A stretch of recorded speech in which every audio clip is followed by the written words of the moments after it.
Listen, laugh, and learn with Sacha and Ish as they share their experiences, thoughts, and tips to build skills that are not so average and a career that's not so ordinary. This is the Not So Breakfast Show. All right, welcome to the Not So Breakfast Show today, the podcast for leadership and career development. And today we're talking about how do we make small decisions quickly so that we can kind of just get on with more important things, or how do we just get more efficient with our time? And this is kind of picking up off an article that Sacha found on the Twitter. Not now called Twitter, now called X. Like what do you call it if you find it on the? We'll just call it Twitter. That's easy. I think they're going to change the name back at some point. But anyway, joining me today to discuss this is Sacha Coburn, beaming in all the way from the Sydney. How you going? I'm in Sydney today. I was actually, I arrived in Sydney yesterday, but I'd also been in Sydney last week, and Tanya and I had been running a leadership development program for a big multinational over here. And so we were with these people, and these are sort of senior and emerging leaders. It was a future leaders program, they call it. And we were with them we had 5 90-minute sessions, and they were really respectful and open and a great bunch to work with. And then just in the last half hour, they kind of found their voice and they just really started taking the piss out of our accents, out of our New Zealand accents. And I'm like, but we don't have accents. You have accents. Yeah. And they just started going fuss and chops. And because I'd say something like, somebody pass me that pen. And they were going, that pin? That pin? Do you want me to pass you the pin? I'm going, no, the pen. And they're going, oh, the pen? It was a moment. So, yes, I am in Sydney today. Brilliant. Did you bring up the fact that at least we're still in the World Cup? Several times. Embedded throughout our slide deck was just a picture of the All Blacks. And just from time to time, we'd change the slides and up would come the All Blacks. I said, look, they might not win, but they're still in it. Pretty exciting, eh? Fantastic. Oh, that's really funny. Oh, good. Well, we are talking about, how do we just make our small decisions quicker so we don't sweat that stuff and spend a lot of time going over things that really are trivial. But what was the article that you saw on the Twitter? Oh, on the Twitter, there's a guy I follow called Gurwinder, and I might be saying that name completely wrong. Say it's Gurwinder. So he often puts together some research threads. He kind of does what proper podcasters would do if they were proper podcasters, like does some research, puts the ideas together in a meaningful, useful, compelling and reasonable way. And it's sort of thought-provoking ideas. And he was thinking about how we make trivial decisions and also sometimes how we make decisions that aren't necessarily trivial, but we have no basis for choosing. Like, how do we choose between two alternatives? And it was really thought-provoking for me because I've recognized how much time I ruminate on dumb stuff. So some examples of these things are, what are we going to have for dinner? Oh, I can't possibly choose. How will I decide? And what am I going to wear tomorrow? What kind of sheets are best? Do I like Egyptian cotton or do I like linen? Just a myriad of choices all day, every day. What colour am I going to paint my new office? I need a pinboard. Shall I have a pinboard? Shall I get a whiteboard? Shall I get a bit of And we just get completely overwhelmed with lots of decisions all day, every day that take up too much of our time. And Barry Schwartz has got a fantastic TED Talk where he talks about the paradox of choice, where we live in times where everything's amazing. There is so much choice and yet nobody's happy because it doesn't matter what choice you make, everything has a cost. So if you choose to have the charcoal whitening toothpaste, amazing, but you also had 60 other toothpaste choices. So you can't help feel like when you're using your charcoal whitening toothpaste that maybe you should have got the peppermint. And so it doesn't matter what you choose. You choose to go to holiday in Fiji, and should you have gone to Noosa? If you buy a Toyota Corolla, should you have bought a Nissan Leaf? And so when I saw this thread, I'm like, hey, we can share this with our pod people. Yeah. It always reminds me of when Jerry Seinfeld was doing his stand-up talking about he's trying to pick which pain medication he should choose. It's exactly the same paradox of choice. And he's like, well, this is fast-acting. but this is long lasting. Do I want to be out of pain now, or do I want to be out of pain for longer? Like just that whole thing and just going through, because you're right, there's a myriad of choice for everything, from cereal to how we spend our time to shopping lists to what's on Netflix. And, you spend half an hour shuffling through all the channels. And suddenly it's like, oh, well. Tinder, Grindr, whatever, your poison, right? So many choices. So what are some of the stuff that you've learned? well, that whole Seinfeld one leads us perfectly into the first category. And the first category of decision that we sometimes make is an uphill decision. So if you can't decide between two equally difficult choices, so it doesn't matter which way you choose, there's some difficulty for you. Will I run 5Ks today or will I run 10Ks today? Choose the path that's more difficult or painful in the short term. Right. And that's an interesting idea where you go, oh, I can't decide between these two things. They're both hard. So this idea, what we as humans, we're good at what's called temporal discounting. And this is to do with our perception of time. So we have a tendency to overvalue short-term pain or reward. So we either go, well, if we get the reward now, that's better than having a longer reward later. Yep. And all those studies about the kids not eating the marshmallows, 1 marshmallow now or 2 marshmallows later, same kind of idea for reward, but the same is true for pain. So if it's like a short, sharp pain now, we sometimes go, oh, no, that's to be avoided, when actually long-term pain, it just feels not so painful because it's in the distance. So the way to trick yourself into that is if a decision is painful in the short term, you should choose it, do the short-term thing, do the hard thing first, and that's a good way to decide between two. Take the pain now is the answer to that. And the flip of that is push the reward into the future. Right. So is that like I should go to the dentist and get the filling now rather than hoping I don't end up needing a root canal in the future because I wouldn't do the short-term pain? Yeah, that's exactly it. It's the thing where you go, oh, both of these are hard. Choose the hard that is the most hard now. Yeah. And I also like the idea that sometimes when it comes to physical things or in fact anything, as we age, we're essentially decaying. So, and I know there's lots of kind of anti-aging stuff out there and maybe technology is going to rescue us from that. But I often say to myself, the reality is I'm never going to be as fit or healthy, mentally strong, mentally capable, resilient, well put together as I am right now in this moment. Because there's a decline. Now, I know you can take steps to improve your health and all of that, but if you're thinking, for me at 50, if I'm thinking of doing a long walk, I'm much better to plan to do that sooner rather than later, because it's going to be much harder at 65 than it is at 55, as an example. So that's uphill decisions. When both choices are hard, take the short-term pain. Yeah, I love that as well, like talk about the fact that we are aging, so maybe we can put steps in place to get fitter and stuff, but if we don't put those steps in place for another 3 years or another 5 years, we're further behind than we were if we'd started now. So yeah, that delaying the inevitable, and I guess we do the same with saving for our retirement. When I was 18, it just seemed like such a long distance away to 65, 67, and now turning 50, I'm like going, wait a second, that's coming up a lot quicker than I were expecting it to. I wish I'd started at 18. I need to put the 5 cents away into the jar every day. It's time to start, right? Yeah, time to start.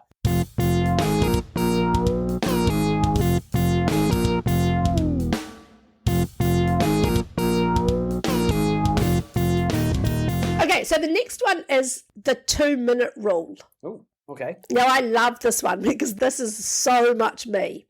If a task will take less than 2 minutes to do, you should do it the moment you've defined the task. So if you think of it and it's going to take 2 minutes, do it. Oh, I've got to take the laundry from the washing machine and put it in the dryer. 2-minute job, do it now. Yep. Anything that's a 2-minute job, do it now. And the reason for this, and this makes perfect sense to me, is because if you don't do it now, you take that 2-minute task and you add it to your mental to-do list and you keep it in your short-term memory. And then you've got to manage the anxiety of trying to remember to do it and then not forgetting it and then forgetting it and re-remembering it. And all of that takes more mental energy, focus, concentration, brain power than simply doing the thing as soon as you think of it. And if you have any of those things that are unresolved or sticking out there, then you go, oh man, what a waste of your brain processing power. Yeah. I mean, can you think of things like that you think of and you go, I'll just do it later, and then you regret? Yeah. Well, I regret it because then I either forget about it and then I remember it at the wrong time. So the thing that I was like, oh yeah, I should do that. I'll do it in a minute, or I'll do it a bit later. And then it completely goes off my radar. And then I remember it at like 3 a.m. and it keeps me up all night. So like I can totally resonate with that rather than actually, look, I'll just go do that one thing and get it done, or send that text message or the voice memo or whatever it is, because you're exactly right. Otherwise I'm beating myself up for not doing it, and I'm constantly trying to remember to actually do it. And one of the examples that jumps into mind is feed the rabbit. It's like, oh, wait a second, I forgot to feed the rabbit again. And then I feel bad because the poor thing is out there going, where's my food, sir? Where's my food? If you just ate the rabbit, then you wouldn't have to feed the rabbit. That's what I'm going to do. Thought about that? Give me 2 minutes. I'll be go eat the rabbit. I can't eat the rabbit. I forgot to kill the rabbit. Oh, no. Well, the other thing that you could do, so I know that people will be thinking, oh, there's some things you can't just do. So maybe you're driving home and you think of something. So get a system for getting it out of your head. So if that is, you think of the thing that's only going to take you 2 minutes to do, at least put it on a list or put it in your calendar reminder or put it somewhere so it's out of your brain, do the thing and then move on. So that's pretty cool. The third one, and these things are called heuristics. So they're like mental models, ways of looking at problems. And this one is called Solomon's paradox. So Solomon was a wise old dude. In the Bible, we could also call it, I don't know, Oprah's paradox, because she's a wise old woman who's still alive. And what this paradox says is, if you can't decide, pretend that you're deciding for a friend. Oh. And I love this because the paradox is a robust finding, and it's been proven over and over again that we're better at solving other people's problems than our own. Because if you're detached from them, you get more objectivity. Yeah. You remember that friend of mine at university that wrote that song, for me and a bit for him, and it goes, but it seems I did not listen to myself, 'cause all my good advice seems to go to someone else. Yeah. And I think that is so true. Our best advice goes to other people. So you can falsely create this sense by saying, okay, if I was me, what advice would I be giving to someone else who was in that situation? And I think this is really helpful in relationships as well, because you just see more clearly in parent-child relationships and work relationships, teamwork, boss-employee relationships. If you get some perspective from it, you know what you'd advise someone else to do, and can you be ballsy enough to take that advice yourself? I used that exact thing the other day in a coaching conversation with someone. I just said, imagine you were a performance coach. What advice would you give yourself about the situation right now? And they just solved their own issue just by stopping and projecting out and thinking of it and then coming back at themselves. They already knew what it was that they needed to do. In fact, everybody knew what it was they needed to do. But then suddenly in that moment, there was a little reality light that went on. So I love that. Oprah's paradox, Solomon's paradox, Sacha's paradox. Yeah, it's that thing about just getting outside of yourself for a fresh perspective. And it causes you to really think about who's impacted, who's affected. I was looking at some decision-making models last week, and I liked this one that starts with O, since we're talking about Oprah, where you go, what's the outcome that I want? What are the obstacles or opportunities going towards that outcome? And then what are the options? So as a framework, you go, what's the outcome I want? I want to own my own home. What are the obstacles? I don't have any money. What are the opportunities? I could buy it with a flatmate, or you go through that. What are the options? And then that gives you a starting point. The other one that I made up just out of my own little brain, which may or may not work, but I'm going to share it with you anyway. And this is the F one. And the F1 says, I know you're nervous, right? You know what? Ish is already thinking, oh no, another episode that my church people can't listen to. It's not that. I promise it's not that. It's an F1. And it says, what are the facts? What are the facts about the situation? How do I feel about the facts? So what are my feelings about the facts? And then what are the financial implications? Love that. So if you are in a workplace environment, you go, what do we know? How do we feel about that? Because we're not just making decisions from this like matrix spreadsheet. We're making it as human beings with feelings about different possibilities. So those are 2 models I just chucked in for free for you. Those are my own, not stolen, not stolen from Twitter. Yeah. All right, so the 4th one is the hesitation heuristic. And this basically says if you can't decide, then the answer is no. So we live in an age of abundance. New options are available. They're coming available all the time. But every opportunity has that cost that we talked about. If I pick this thing, I can't have the other thing. And that can lead to like a feeling of yuckiness. So again, we've heard from philosophers like Oprah, and they all kind of share these same ideas, that if it's not a hell yes, it's a no. And I think this is really good for big life decisions. So if someone says, hey, Ish, would you like to get married? If you're not, hell yes, this is what I want to do, then it's no. There's some decisions that if you're not just so completely signed up for, any kind of ambivalence about it is unhelpful. And so this heuristic says, if it's not a hell yes, then it's a no. And that can be a useful way to choose between options. We'll be right back. If there was one skill that could double your income, advance your career, and increase your ability to influence, it is the skill of presenting. Whether it's on stage, in the boardroom, or at a job interview, the 30-Minute Presenter program will help take you to the next level. So check out our Instagram page, click the link in the bio, and get started on the 30-Minute Presenter program.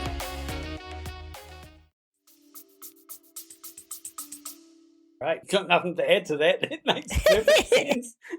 There's a flip to that. And that is that one where it says if it's not yes, it's no. That's when you've got lots and lots of possibilities. The flip of that is when you are in a decision-making situation where you've actually got very few opportunities, then you just reverse it.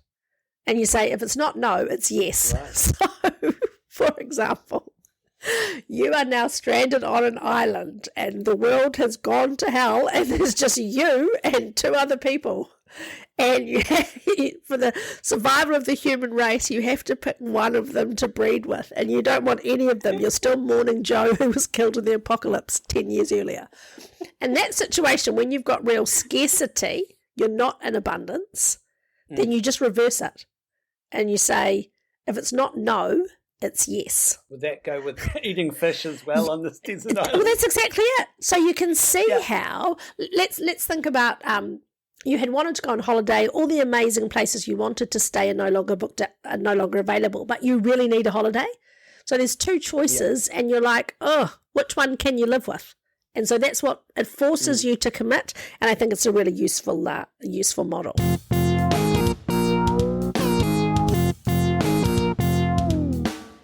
Last one. This one's called regret minimization. And this was quite powerful when I first read it. And it's actually the one that made me think, oh, we should talk about this to our people. You know, other podcasts, they have names for their people. So they have like the pod squad and, you know, talking about the audience. So I think we need a name for our audiences. Just get onto that, would you? The not-so-nutsos. The not-so-nutsos. The pod peeps. I don't know. But you guys, when I read this, I thought I want to share this with the people who we share our thoughts and opinions with. So this is regret minimization.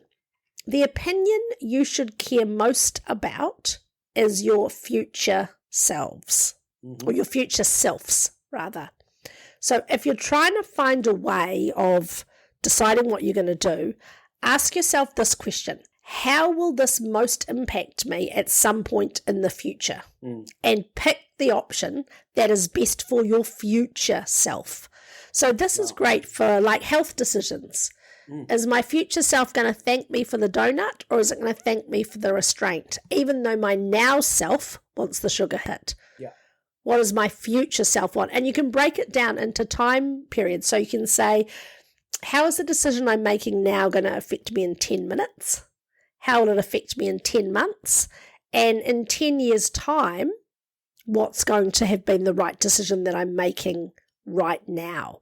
And so, the further forward you can project into time and go, what would you most be proud of, or what would the right decision be? Do that thing in this moment now. And I think that perspective on time is really good. And I've been using this with Portia, our girl who's at university, and getting to the crunchy end of the year, trying to get into law school, and you've got to decide, do you really want to go to that all-day party event?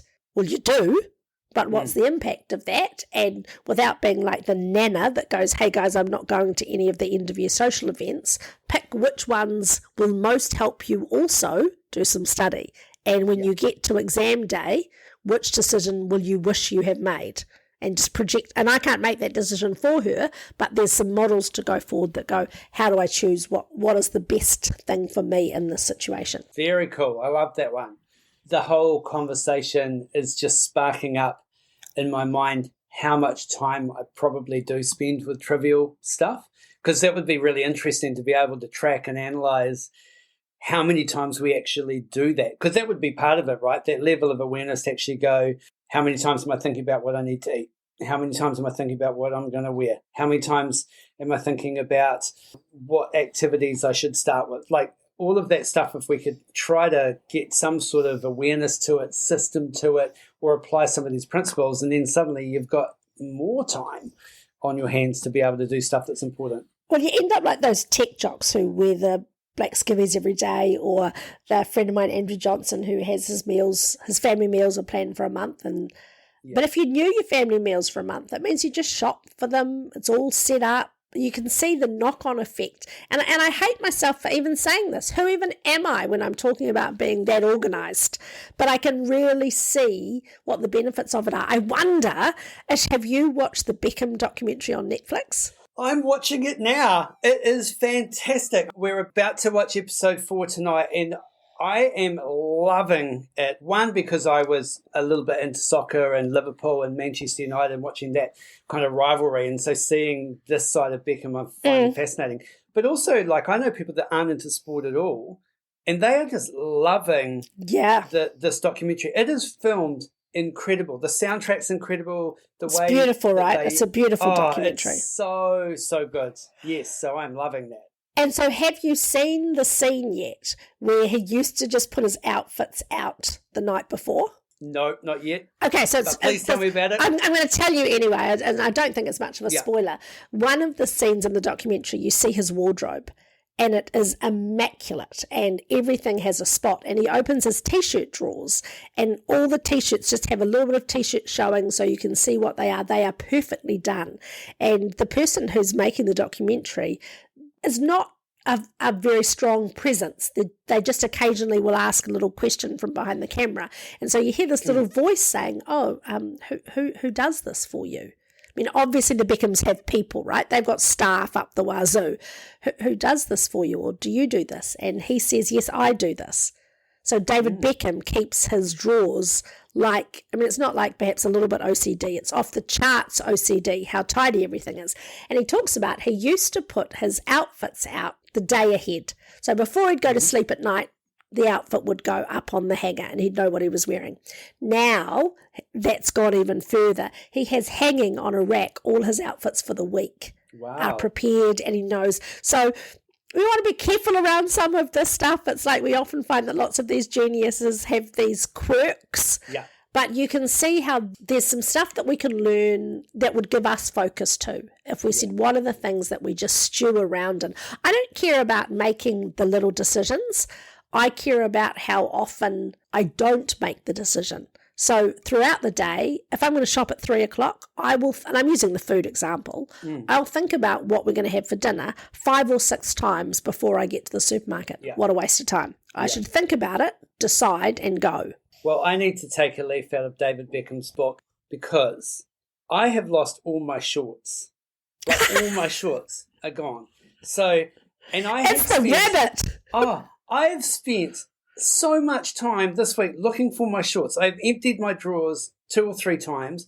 I cannot find any of my shorts. And so I went to go for a walk. I'm having to walk in track pants. I've said to Jo, do you know where my shorts are? She goes, I don't know where your shorts are. obviously I must have put all of my shorts somewhere, but I don't know where they are. I'm just going to buy new shorts now because I cannot look for them anymore. Either someone is breaking into my house and messing with me. Oh, I don't know. Yeah, okay. This is a mystery we're going to pick up next episode. I want to know the mystery of the shorts. It could be this. I've been travelling so much over the last 6 to 8 weeks-ish that I have multiple suitcases on the go. And just when I think I've unpacked them all, I'll occasionally think, I wonder where's my pink shirt gone?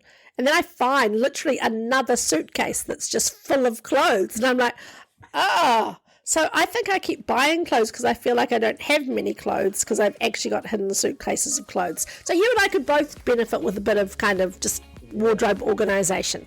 But we're talking about decisions, and David Beckham's got a system.